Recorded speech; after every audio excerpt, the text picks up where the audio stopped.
dominicanos de aquí y del exterior que nos sintonizan cada día en este programa Periodismo y Sociedad. Hoy iniciamos una jornada también especial con el interés de edificar a todos nuestros televidentes y nuestros videntes por la internet que nos conecta con todo el mundo. Gracias a Dios que estamos de nuevo con ustedes y podemos interactuar en este espacio y poder discernir sobre muchos temas que nos inquietan. Tenemos una presentación especial. Buenos días, Isidro Toro, primero. Muy buenos días a ustedes y señores televidentes. Hoy tenemos un programa muy especial porque tenemos un invitado de lujo y va a ser muy ilustrativo, pero sea usted, don Licho, quien lo presente. Correcto. Está el Senado examinando los potenciales miembros de la próxima Junta Central Electoral y ha abierto la puerta para que los aspirantes, los postulantes depositen sus hojas de vida. Y hay muchos buenos. Nosotros tenemos uno hoy que lo vamos a entrevistar, que para nosotros es uno de los mejores postulantes por su trayectoria de vida, un hombre con una moral acrisolada, con una carrera profesional bastante dilatada. Ya fue miembro, presidente de la Cámara de Cuentas de la República Dominicana y quedó ahí con una imagen individual particular muy respetable. Se trata de Andrés Terrero, un hombre que ha venido labrando su vida con esfuerzo, con esa seriedad y esa honestidad. Yo siempre le manifiesto mi respeto. Es un gran amigo que tengo en él y yo me siento ser su amigo. Don Andrés Terrero, muy buenos días. Buenos días, don Andrés Matos y don Isidro Toro. Muchas gracias por sus palabras y me siento muy contento de poder interactuar con ustedes y con sus televidentes y los que están también en las redes sociales. Aquí estamos disponibles para lo que ustedes entiendan que podemos apoyar. Andrés, con usted podemos hablar de tantas cosas, podemos hablar de las aspiraciones, pero eso es una parte nada más. Porque nos gustaría después hablar del rol de la Cámara de Cuentas, de su alcance, de cómo en su historia este organismo ha jugado su rol con deficiencias y con altas, pero cómo debe hacerlo también.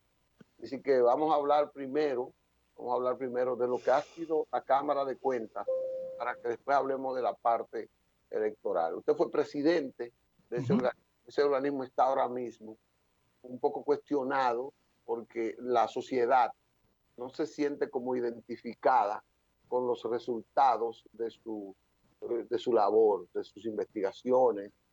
Se ve como que hay cosas que se dicen, cosas que se ocultan, no hay como una agenda profunda para descubrir el enriquecimiento ilícito. No, háblenos de eso, de la Cámara de Cuentas como tal. Muy bien, vamos a hablar de la Cámara de Cuentas en su conjunto, sin hablar de las gestiones específicas. No queremos... Sí. Además, no tengo por qué adentrarme a lo que posiblemente esté pasando o criticando. Pero la Cámara de Cuentas es el órgano fiscalizador superior del Estado Dominicano que adquirió, diríamos que, importancia, lamentablemente, en el año 2004.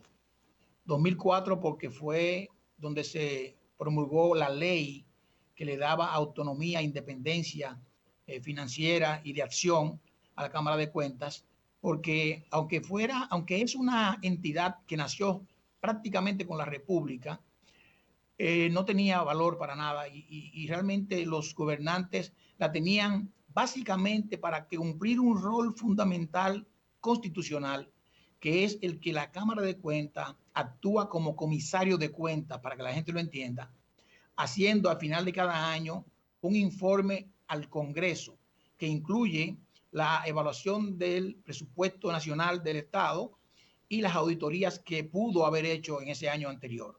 Con ese informe que se manda al Congreso y con una misión constitucional, el Congreso de la República tiene que dar sí o no el descargo al Poder Ejecutivo de la ejecución de ese año. Eso es fundamental porque si eso no se hace, la gestión del gobernante o lo que están en el gobierno está en el aire y puede ser sujeto de cualquier demanda por cualquier persona o instrumento del Estado. Balaguer se preocupaba bastante por eso, y diríamos que otros presidentes, pero Balaguer siempre se ocupaba de eso. Pero la Cámara de Cuentas era la cenicienta del Estado. Y cuando nosotros entramos, y dije, hablo del 2004 porque ahí el Congreso hizo una buena labor con el Banco Interamericano de Desarrollo, el Banco Mundial, a la cabeza de doña Milagro Ortiz Bosch, y sacaron una ley que ya necesita transformación porque fue en el 2004, ya tiene 16 años. Requiere transformación, pero fue un gran avance. Pero ¿qué pasa? La Cámara de Cuentas, yo entró en el 2006, o sea, 2 años después de la ley, y hay que comenzar a poner en efecto los reglamentos y la propia ley que fue emitida.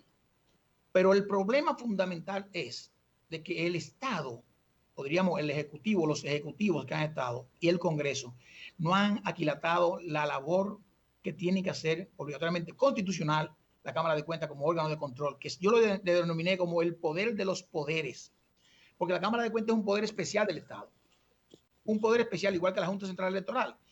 No son poderes, antes habían 3, ahora tenemos 5, con el Tribunal Constitucional y el Tribunal Superior Electoral, pero los otros 2 actúan independientemente, Junta Central Electoral y Cámara de Cuentas, como poderes especiales.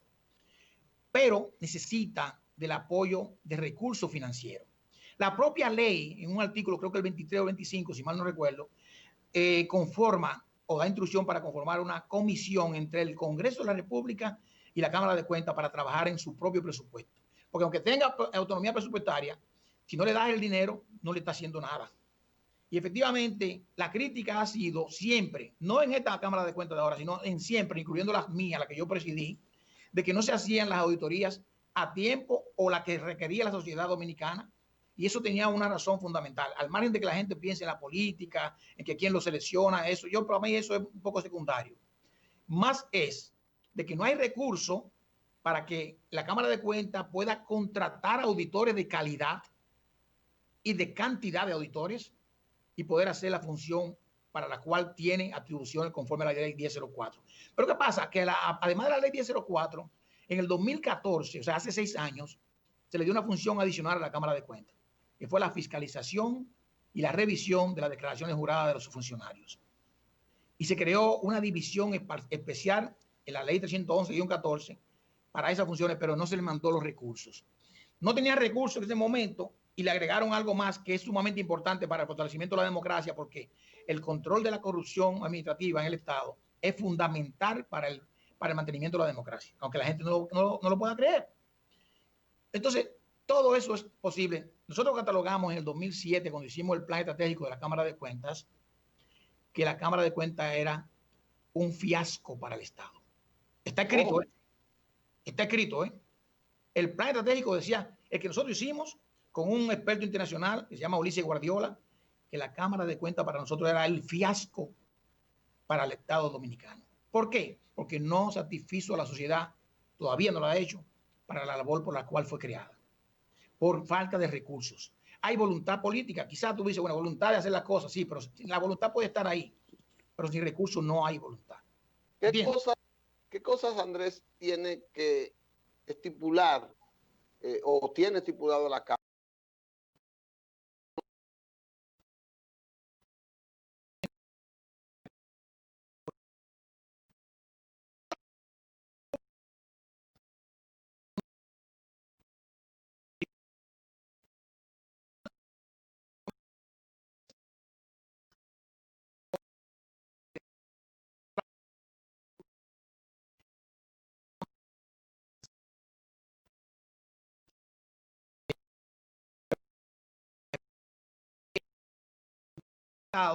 Nosotros en la Cámara de Cuentas hay un departamento de dirección de presupuesto que maneja mes a mes la ejecución presupuestaria y llama a alerta, saca banderas rojas cuando hay alguna desviación de esos esas asignaciones, vamos a decir así.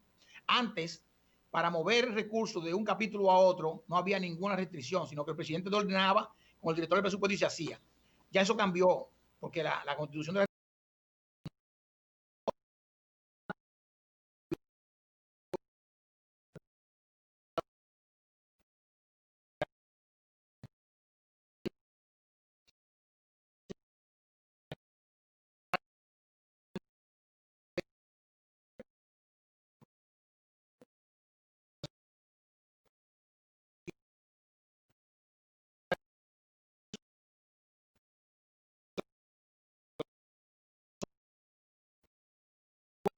periodo constitucional, que en esos 4 años íbamos a distribuir las entidades para cumplir prácticamente todas en ese periodo, pero sin obviar las auditorías de impactos. ¿Qué eran las auditorías de impacto? Aquellas entidades que tienen presupuestos extraordinarios o de mucha magnitud significativamente, Ministerio de Educación, Ministerio de Salud Pública, Ministerio de Obras Públicas, OISOE. Cada uno lo identificaba como impacto en el presupuesto. Esas no se podían quedar. Entonces tú agregas a eso anualmente, pues ayuntamientos, pues direcciones generales y otras, y entidades privadas que reciben fondos públicos que también no pueden estar sueltas por ahí, para que sepa que hay controles externos, que es la función fundamental que dice la Constitución de la República en el artículo 248, que el control externo del Estado lo tiene exclusivamente la Cámara de Cuentas de la República Dominicana. Dos cosas quiero, una de carácter, digamos, histórico. Su primera intervención me recordó los juicios de residencia que hacía la corona española a los gobernantes, a los gobernadores, a los virreyes que enviaba para acá. Correcto. Que hacer el juicio de residencia, imagínense, en esa época, desde España para acá, pasaban 2, 3, 5 años, y muchas veces se sancionaba, que sancionaron a muchos. Sí. Ya estaba muerto el gobernador, le había dado malaria o cualquier cosa. O sea, eran casi letra muerta. Así es. Lo segundo, usted dijo hace unos días que la Contraloría no puede auditar la gestión anterior. La Contraloría General de la República no puede auditar la gestión anterior. ¿Sobre qué se basa esa afirmación? Perfecto. Gracias por la pregunta. Pues también me da tiempo, oportunidad de esclarecerla bien claro. La Constitución de la República es clara. En el 2010, la Contraloría adquiere carácter constitucional. No lo tenía antes. En esta Constitución, en el artículo 247, yo tengo siempre la Constitución aquí a mi lado, siempre. En el artículo 247 habla de lo siguiente. Yo creo que es bueno leerlo para, digamos, que los televidentes se ubiquen bien. Artículo 247, control interno. La Contraloría General de la República es el órgano del Poder Ejecutivo, oigan bien, el órgano del Poder Ejecutivo, rector del control interno. Ejerce la fiscalización interna y la evaluación del debido recaudo, manejo, uso e inversión de los recursos públicos y autoriza las órdenes de pago. Oigan bien lo que dice la Constitución, y autoriza las órdenes de pago. Lo voy a explicar ahorita. Previa comprobación del cumplimiento de los trámites legales y administrativos de las instituciones bajo su ámbito de conformidad con la ley. Cuando dice que tiene la atribución de autorizar las órdenes de pago, es que todos los pagos que hacen los ministerios y las direcciones generales que dependen del Poder Ejecutivo tienen que ser aprobados previamente. Eso se llama control previo por la Contraloría de la República. Lo que quiere decir que todos los desembolsos y todos los contratos y todo, y la audición dice cualquier monto, no importa, todo. Ellos tienen una unidad que se llama Unidad de Auditoría Interna, UAI, que están en cada una de las dependencias. Y esos auditores, que a mucha gente le llaman auditores, porque joden, ¿verdad? Y a la gente le llama así, porque paran las cosas, o deben pararlas las cosas. Eso es lo que están malas, las paran. Correcto. ¿Verdad? Y preguntan, investigan. Entonces, si tú tienes el rol del control interno más, que significa que evaluar los sistemas de control interno, prepararlo, darle seguimiento, y tú también eres el que autoriza los pagos, ¿cómo tú me vas a auditar tú mismo? Porque sería auditar de tú mismo. Y la función de la auditoría externa la tiene la Cámara de Cuentas exclusiva. Hay un tema, y es el tema de confianza en la Cámara de Cuentas. Yo pienso que eso era el tema de debate. Bueno, porque aquí se dice, bueno, que la Cámara de Cuentas es del gobierno pasado, por ejemplo. ¿Verdad? Pero eso se dice en todos los gobiernos, porque la facultad de nombrar la Cámara de Cuentas lo tenía primero el presidente de la República antes de la Constitución del 2010, una terna que él mandaba al Senado de la República directamente. Se cambió en el 2010 para que fuera La terna la hace la Cámara de Diputados y se la manda al Senado de la República. Tiene un mayor nivel de discrecionalidad y de independencia, pero si el gobierno de turno tiene la mayoría del Congreso, la gente va a asimilar que es una Cámara de Cuentas del Estado, del presidente de la República. No es así, yo no pienso que sea así. Pero si es un problema de confianza, esta Cámara de Cuentas de ahora le quedan meses, le quedan 5 o 6 meses para terminar su periodo. Entonces lo que hay que hacer es, y era mi llamado para evitar que el gobierno cometiera un error de mandar a auditarse utilizando firmas de contadores públicos independientes, violando su propia ley 1007, en caso de la de ellos la 1007 y la Cámara de Cuentas la 1004, y la Constitución de la República, que le habla claramente en el artículo 247 del rol de la Contraloría de la República. El auditor interno del Estado, pero del Poder Ejecutivo, es la Contraloría de la República. Del Poder Ejecutivo, acuérdense que ese es un poder del Estado. Los demás son poderes separados. Y el rol del control externo, que es el auditor externo del Estado, lo tiene la Cámara de Cuentas de la República.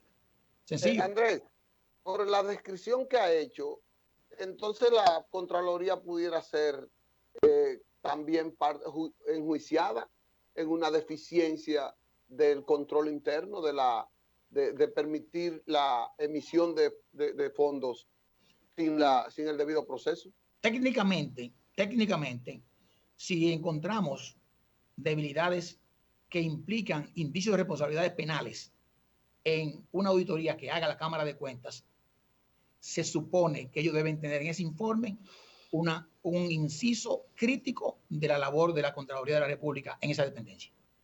Porque todo lo que se hizo fue previamente aprobado por ellos. Ahora bien, yo puedo como auditor aprobar un desembolso, ¿verdad? Un contrato, y que lo revisé bien. Quizá la ejecución y el seguimiento, pues tendría que tener otra materia. Y ahí lo que habría que evaluar es los hechos. ¿Quién participó? Necesariamente no es la Contraloría. A veces son los propios auditores. Los propios auditores que todos ganan poco salario. Tanto lo de la Contraloría como la Cámara de Cuentas. Cada auditor, independientemente de las condiciones que pueda que tenga para desempeñar su función, cada auditor es la Contraloría. Es así. Me permite un break, un paréntesis, perdone. La Contraloría trabaja sobre testimonios que le entregan, papeles, etcétera, las unidades de Contraloría en las instituciones, pero no hace un control concomitante, o sea, no le hace un seguimiento. Lo que usted dice, se autoriza un pago, pero no revisa si el asfalto que eran 5 centímetros le colocaron 2 centímetros, etcétera, etcétera. No tiene los elementos para hacer ese control concomitante. Por eso mismo, es así. Primero es control previo y control interno. El control interno debe ser tan fuerte para asegurar que las cosas malas no se hagan. Pero la parte administrativa, de que el contrato esté bien, que sí, correcto. O sea, la labor previa. El contrato está bien, el monto está bien, y la labor que se suspendió está bien, documentada, y aprobamos el desembolso. Ahora, a partir de ahí, ¿qué pasa? Bueno, ¿cómo lo ejecutaron? Eso lo tiene que hacer la Cámara de Cuentas, que es el órgano de control externo. Entonces yo no puedo yo mismo hacer primero esto y después lo otro, ¿entienden? Además la Constitución es clara, o sea, están divididos los procesos claramente, dividido y claro, o sea, la Constitución es la ley madre de nosotros. Esto no se puede olvidar. Y la Cámara de Cuentas tiene los elementos para hacer ese control externo en tiempo real, vale decir, compraron ventiladores que deben tener 4 aspas, abanicos que tienen y llegaron unos abanicos con 2 aspas. Ese control, los abanicos se compraron, ¿cierto? Sí. Y costaban $1,000 y $1,000 se pagó por el abanico, pero aquel que se compró originalmente tenía 4 aspas y este tiene 2 aspas. Sí. Ahí hay una falla. Esa división, ningún control externo tiene esa facultad para hacerla en tiempo real. Okay. No, eso es planificación de auditoría. Al menos que venga una denuncia de un momento, y eso yo no tengo en mi planificación de auditoría de este año, y diga, hay que auditar la entidad donde Andrés Terrero está administrando. Entonces, el Pleno de la Cámara de Cuentas evalúa ese tema y le da prioridad o no, dependiendo de lo que ellos entiendan. Pero la facultad la va a tener ex post, o sea, después. Sí. Okay. Excelente, Andrés, excelente. Eso quiere decir que ratifica la visión de que las auditorías de la Contraloría no están ni son vinculantes a las que hace la Cámara de Cuentas. Para nada. Y mucho menos esta tienen el alcance legal ante una eventual acusación a un funcionario que haya malversado los fondos, que haya... Totalmente de acuerdo. O sea, si hay indicios de responsabilidades penales que levante la Contraloría de la República, no le va a servir de base para instrumentar un expediente en la justicia, porque esa atribución la tiene exclusivamente la Cámara de Cuentas de la República. ¿Qué recomienda entonces el expresidente de la Cámara de Cuentas, Andrés Terrero, para que como este desfase de la Cámara de Cuentas, esta mala imagen que tiene y parece como esta situación endeble con la que se mueve, para que esto cambie? ¿Qué es lo que recomienda Andrés? Lo primero es un aseguramiento, un empoderamiento real de los poderes del Estado, que son el Poder Ejecutivo y el Congresional, el Poder Legislativo, vamos a decir así, para que se le asignen los recursos suficientes y una vigilancia constante de que la Cámara de Cuentas haga esto. Va a haber una selección de nuevos miembros de la Cámara de Cuentas que ya no son jueces. Ahí veremos entonces si tendremos personas como la gente piensa, que quiere, que sean independientes, imparciales. Yo no estoy de acuerdo necesariamente con que gente dice, bueno, está ligado a un partido, no es independiente ni imparcial. La objetividad está en cada una de las personas, ¿eh? Y el control que tú tienes para tú autocensurarte es tuyo. O sea, tú no dices que no, yo no voy a hacer esto porque a aquel no le va a gustar. Eso es el problema del otro. Yo tengo que cumplir con mi rol, el mío. Si no te gustó, bueno, lo siento. Yo siempre digo que el agradecimiento es eterno, pero no así el acompañamiento. Si yo te agradezco todo lo que hemos hecho, tú juntos, pero si tú te desvías del camino, yo no te acompaño. Lamentablemente es así. Entonces, eso es con recursos, Matos y Toro, con recursos y una adecuada formación de personas con capacidades, ¿verdad? Con cualidades, que pueda hacer el trabajo. La capacitación del personal. Sí, pero todos recursos, o sea, en la Cámara de Cuentas se capacitan, y hay inclusive cursos internacionales, pero todo eso cuesta. Todo eso cuesta. Y además equipamientos. Miren, señores, en el año 2007, siendo yo presidente, hicimos el presupuesto para el 2008, y el presupuesto que nosotros sometimos al Congreso y lo compartimos con todos los periodistas fue de 1.100 millones de pesos en el 2008. Eso hace 12 años. ¿Y sabe cuánto nos aprobaron? 385 millones. Sí, y yo creo que todavía hoy no llega a 700 millones de pesos el presupuesto. Tiene que haber voluntad política. ¿Eso es suficiente? Del partido gobernante, si tiene mayoría, del partido, tiene que haber voluntad política del partido gobernante si tiene mayoría en el Congreso para aprobarle los presupuestos. Pero aunque no tenga mayoría, vamos a suponer que debe haber conciencia de todos, de los legisladores, del colectivo, de todas las bancadas. Sí, exacto. Porque es que hay que darle importancia a eso. Yo les aseguro a ustedes, señores, que con mayor presupuesto y con mayor calidad y gente confiable, que la gente piense que ellos lo hacen bien, la corrupción se va a minimizar. Nunca va a desaparecer, ¿eh? No. Va a minimizarse. Vamos a mitigar la corrupción. ¿Okay? Eso es consustancial al ser humano. Lamentablemente. Hay países que hay más controles que otros, pero hay corruptos. Andrés, vamos a seguir hablando, pero de otro tema. Okay. No hemos abarcado todo lo que es la Cámara de Cuentas. Tendrá que abordarlo en otro espacio. Donde quieran. Permiso para ir a una pausa, para entonces venir a hablar del proyecto Junta Central Electoral y las aspiraciones presidenciales de ese organismo de Andrés Terrero. ¿Nos permite? Muy bien. Vamos a una pausa, amigos televidentes.